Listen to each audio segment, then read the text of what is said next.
Facebook, what's going on? YouTube, what's going on, man? That's what's going on with everybody, man. There's just so much going on. We don't have to do it tonight, I think. So I think what I want to do is, I want to say, what's going on? It's your boy Nate Campbell. There's the galley. I am Nate Campbell. I'm on tonight with my man Steve Cunningham. I also have John in the room tonight. We're doing like a special broadcast tonight. Steve, man, go ahead and tell the people what's up. What's up, everybody? How you doing, man? Steve USS Cunningham, man. Let's get it in. Well, we out here tonight. Let me put my headphones on. Tell me if y'all hit. Tell me how this sounds with my headphones, John. All right. How's it sound, John? It's great. It's awesome, man. All right. Good to have I got headset. my headphones in. I like it. Yeah. Yeah, I like the headset. I feel like I'm in the studio this way. Well, Right? tonight. That's what I'm going to. Yeah. Tonight, me and my man Steve gonna be on. Everybody keep telling me and Steve we should do a show. And y'all let us know how y'all feel about this. If y'all want us to do more of this. Because me and Steve kind of have a lot of similar opinions, but he don't like Donald Trump. I like Donald Trump. He's good for comedy.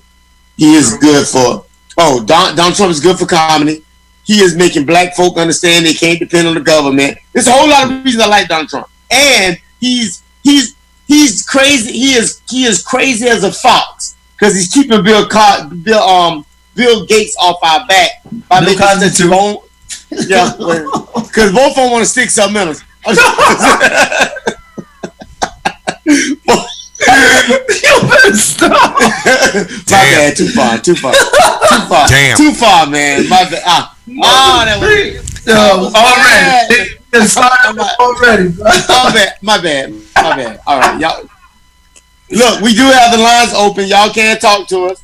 328 Fat Papa. That's going 328 Fat Papa, and that breaks down to 328-7272. That's for all you people that want to call in and tell Steve that you don't like his hair. I like it. Right. It's COVID, baby, COVID.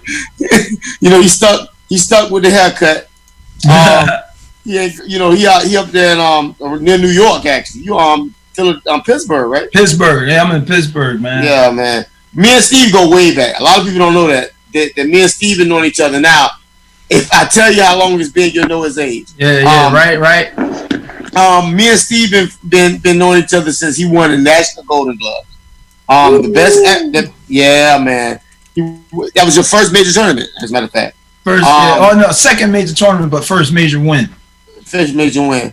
And Steve was, man, he was always the same guy, always cool, always just a nice guy. Didn't think Philly guys was nice like that, not on a personal level. So for me, it was cooler to meet a guy who was a Philly guy, who was a nice guy. And I take that back. My favorite trainer as an amateur was a guy named Nassim Richardson. Yeah, I always tell people this. I didn't think Nassim was going to be a good amateur. He was a good pro trainer because he had such great amateurs, but they were really, really, really amateurs. Yeah. But he shut my mouth when he shut my mouth. I told everybody I was wrong. I was man enough to say it, and everybody was like, "Man, they to tell you if you're wrong." Yeah, no choice. I'm wrong. But one of my favorite people anyway. And he trained Steve also. Yes, sir. Dopest dude out, man. Oh man, good. Oh man, he's a good dude. He's a good dude. He's a good dude. I love when he had this saying in the amateurs. He said, "I ain't gonna bother you when you get your first title. I'm gonna let you win, make a few dollars." He said, "But I won't. When you make some money," he said, "I'm gonna be ringside." He said, "I need 200. I need 3,000. What was it? $3,475.75. I got your quarter." And I tell my amateurs that now, and all of them laugh about it. I'm like, if y'all met the dude that told me that, y'all will know that wasn't my stuff. But Nassim Richardson was the first one to ever say that. Right. But how's he doing, man? He's doing all right, man. You know, he's had a little all I can say publicly is just little health issues, but he's doing good. Yeah, he's doing good. They're real private family, man. So, you know, he don't want the business out there too much. Right. Yeah. Well. Let him know. I I did what I do. I spoke about him well because he's a legend. No doubt. He's a legend. He's the one that caught a Margarito. Yes, and Trinidad. Yes, he caught both of them. And Tito. Oh. Let's not talk about that. Let's not talk about that. Especially you in Florida. You too close to Puerto Rico. You didn't know I don't care. They know I care less. I started fighting in the room. But man, me and Steve got a couple topics we want to talk about tonight. Let's have it, man. But we gonna go. Me and Steve both really knew COVID existed. Let's get this established. We weren't saying COVID didn't exist. What we were saying was COVID was not what they made it out to be. Yes. It was less volatile than the flu. But I told somebody the Kung flu, I called it, or they gave us flu. Yeah, man, they gave us the flu with a remix. Right. And it didn't stick as well. And what's the first topic you want to get to, Steve? Is it gonna be the African president? Yeah. Let's do that, man. So let me read the post, because I know most of these people don't follow me, but I'm gonna read the post, and I pulled up some stuff off of the internet also. But let me go to my Facebook right quick. So bear with me. You know what I mean? You go ahead and read. I'm gonna go ahead and make sure I'm sharing this on Facebook. All right, that's what's up. It's sharing, Nate. It's sharing everywhere. Oh, that's great. Boom. Actually, I put it on Instagram, not Facebook. I pick and choose my battles, where to put stuff at, because some people are more receptive on Instagram on certain topics versus Facebook. All right, so here we go. President of Tanzania, John, I'm gonna mess the name up, John Magufuli, has outsmarted somebody. He allowed coronavirus testing kits to be imported into his country. He instructed that they be checked by Tanzanian security officials. They tested non-human samples, including a goat and a pawpaw fruit, regular fruit. The tests were given human names and ages as they were sent off for results. They all tested positive, a fruit and a goat. President Magufuli said something is happening. All right. Another part. Tanzania has suspended the head of its national health laboratory in charge of testing for the coronavirus and ordered an investigation a day after President John Magufuli questioned the test accuracy. Magufuli said on Sunday the imported test kits were faulty as they had returned positive results on a goat and a pawpaw fruit, among several non-human samples submitted for testing, with technicians left deliberately unaware of the origins. So when we see that a fruit contracted or not contracted, had the coronavirus already, the test was giving people the test. Giving people the virus. People have been stating this. It's been stated in the UK. The UK tests were found to be contaminated. Some real grimy stuff going on around here, man. Yeah. So it's very grimy. You cannot trust anything that's coming from mainstream media. You cannot trust anything that's coming from a mainstream doctor that's riding with the flow. You can't trust it. It's untrustable. It's not trustworthy. Well, that's what they are. The testing, especially the antibody testing, is turning out to be. Look at the whole thing seems to be a joke. We don't have enough tests here. We never had enough. We probably never going to have enough. We're going to have a vaccine before we have a test. I'll tell you that much. And Think about that. You're going to have a vaccine before you have the test, so you don't get tested, but you go and get the vaccine. That doesn't make sense. Doesn't at all. There have been cases where people. I saw a video of a young woman. She said she went into the doctor's office and the doctor looked at her and said, "All right, you got COVID." Dude, it happened to my son. This happened to my 24-year-old son. He went to he had not mild symptoms, but limited symptoms first. He's an air conditioning guy. So he's all Right. over. He's not in people's houses, but he's in restaurants and everywhere that you would think that would be bad for it. So he comes down with it, but it's a little bit earlier before the symptoms really slammed him. But he goes in. He's got enough of the symptoms. He's got a fever and stuff. He goes to the hospital, checks in. They go, "We're not giving you a test, but here's the letter, so you can go get the COVID. The 14-day quarantine. Your employer will have to pay for you. But we're not giving you the test. Here's the paper. Have a nice day." And about 4 days later, JJ got sick, and he really sick, and had the flu, the headache, he had every single symptom. I think he even had the taste buds bad, fever that went up and down, congestion, and then he got over it. But ain't that a bitch? They give you a letter and diagnose you with it, and they never gave you a test for it. Yeah, so you can get the money. Well, check that out. Go ahead. But Nate. they can get the money. They ain't just about you getting the money, because they don't give a damn. Oh yeah, Right. he had insurance, Nate, and so if they give him that diagnosis, you realize that all those providers got extra stuff. I forgot, I looked it up. I mean, we're a provider, but we're not. We do sleep studies. We don't do these, but those hospitals all got inpatient. They all got extra money, and they're lobbying for more in this 5th round of care. The COVID relief. And look at it's all about the money, man. You don't even have to follow the money. The money's going in so many goddamn directions here. You don't have to follow it. You just have to spin around in your chair and watch the money flowing around like a fucking tornado, and just look who's grabbing. But then look at this. Look at the people on their hustle. Look at the people getting over. So if people find out, hey, all you got to do is go down there and they'll give you this paper to get 2 weeks free, 2 weeks work free, but you still get paid.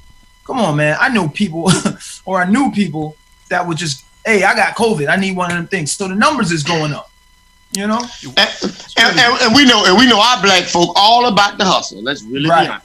Right. Let's keep it real. We weren't catching it at no higher rate than nobody else. Right. Well, look at the unemployment here was $275 for 12 weeks prior to this. Now it's $870. So I got the numbers because I've got ads for jobs in the paper, and I wasn't getting a lot of applications. And I said to myself, why wouldn't you be getting in applications in a market that went from its lowest unemployment in recorded Florida history, which was under 3%, which no one's ever recorded that before, to nearly 20%, in some estimates in Florida, it may be as high as 50% in various counties like Broward. But those numbers have not been seen since the Great Depression, where it was like 24.9% a year after the Great Depression hit. But you would think if we had 20%, people are not looking for a job. So a girl wrote me yesterday and sure enough answered exactly the question I thought. So I said to myself, shit, I don't even know. One of my girls that I laid off came back, and I said, "Did you get your unemployment?" She said, "Yeah."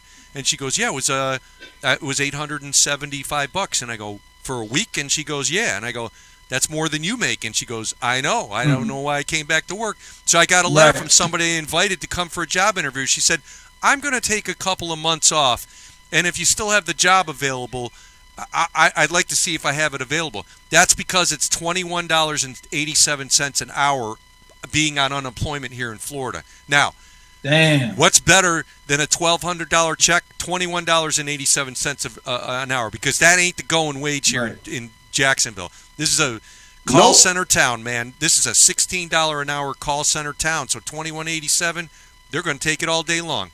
Like I said, Nate, now you know what your vote's worth. And I ain't mad at them.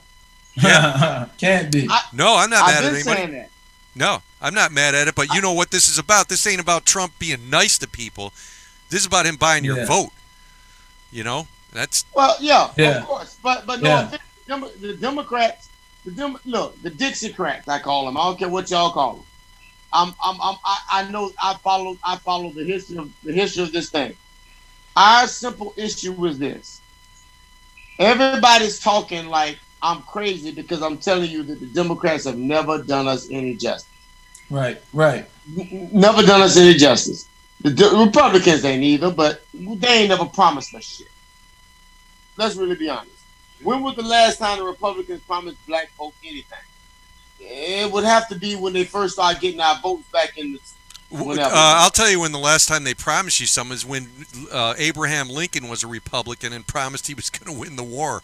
That was a hefty, 180 years ago. That was about it. After that, it pretty much dried up, bro. And we've been getting nothing but promises ever since. I'm kind of tired of promises. I mean, if a chick, I'm gonna say this up. If I keep taking a chick out on dates and she keep promising to give me something, I don't get none, I'm gonna stop going on dates. Right. I'm just saying. I don't care what you say. I know Steve loved his wife, but if she wasn't if she told him up front she lied to him, and then you find out she's celibate after the fact, now you're like, hey, hold on, man, Ruth's Chris kind of expensive. Ruth Chris is expensive.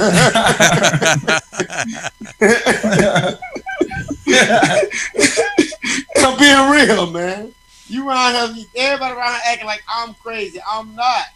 Dude, I'm not mad with nobody. I'm just being honest. Tell me when was the last time the Democrats done anything for the black community? Don't worry, I'll wait.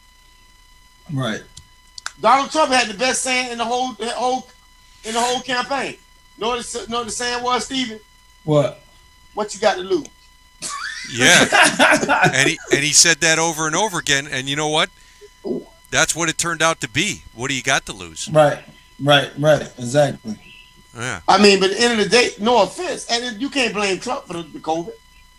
True. No. But you gotta blame the fact that Obama gave $3.7 million to the Chinese. All of them is in cahoots together in my book.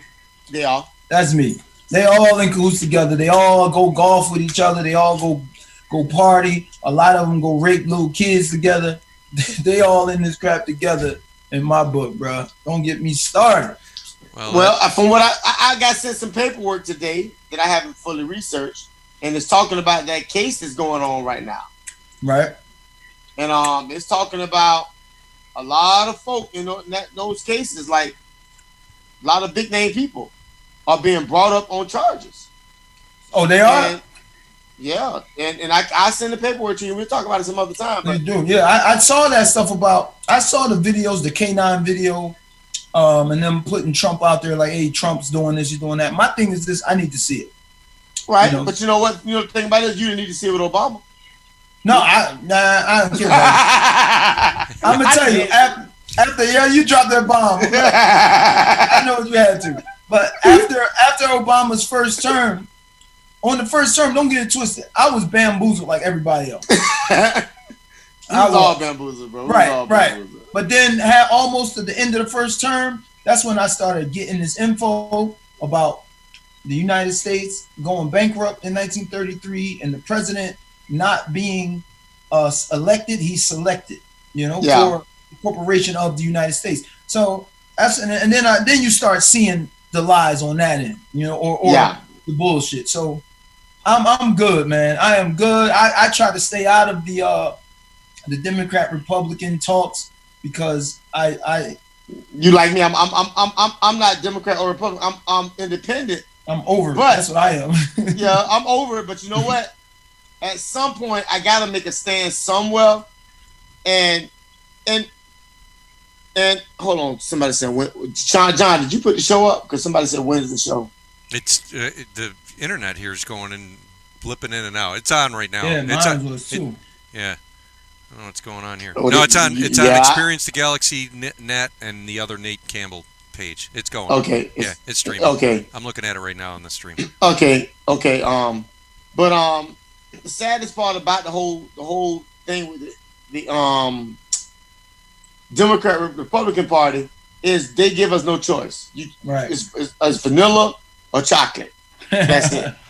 I might like Neapolitan. I might like some everything because I like some of the stuff that some of the Democrats say. No, I don't. I don't like none of what they say. I'm sorry. I don't like. I'm sorry. I don't like none of what they say. They won't take my guns. Yeah. I don't like none of what they say. Bunch of games. Yes, yeah. But I do like Republicans. Stay out the way. I posted a video today of a policeman that was talking about how he was scolding policemen for taking up for trampling on the rights of people. You could tell he was military by the way he was talking. And was he to do with the bullhorn? No. He was. It's on my page. It's a guy. He's actually sitting inside his police cruiser. Oh wow! With his ARs in the rack behind him, and he's like, you got. He said, you got to ask, is that law? Is that a lawful order? Right. You don't just do it. And I'm just watching the way the black kid got shot down in Brunswick. I don't expect. I'm gonna tell you why people like, why ain't you went and done under George Zimmerman? I'm like, why? So one of you motherfuckers tell them. True. I'm telling you, those gang members in Florida should have been dealt with Zimmerman. I'll say that out loud. Yeah. Them gangbangers, every Florida gangbanger, y'all straight up chump. Yeah. Straight up. They should have been dealt with Zimmerman. Period. But that's everywhere. That's everywhere. What the boy name is? The black boy out there in Texas, George. They got drugged behind the truck. Ain't nobody doing that. Oh yeah, true. What about when the black boy got beaten, killed up there in Bensonhurst? Yeah. Ain't nobody doing that either. So, Paulie. Boy, you better stop. I knew you was gonna do it. Paulie Malignaggi. That's another form of the racial oppression that you said don't exist, dickhead. Damn. Man. But we're gonna do a show about that. I'm gonna try to get Paul to come on. Please do, and let him. But make sure you give a motherfucker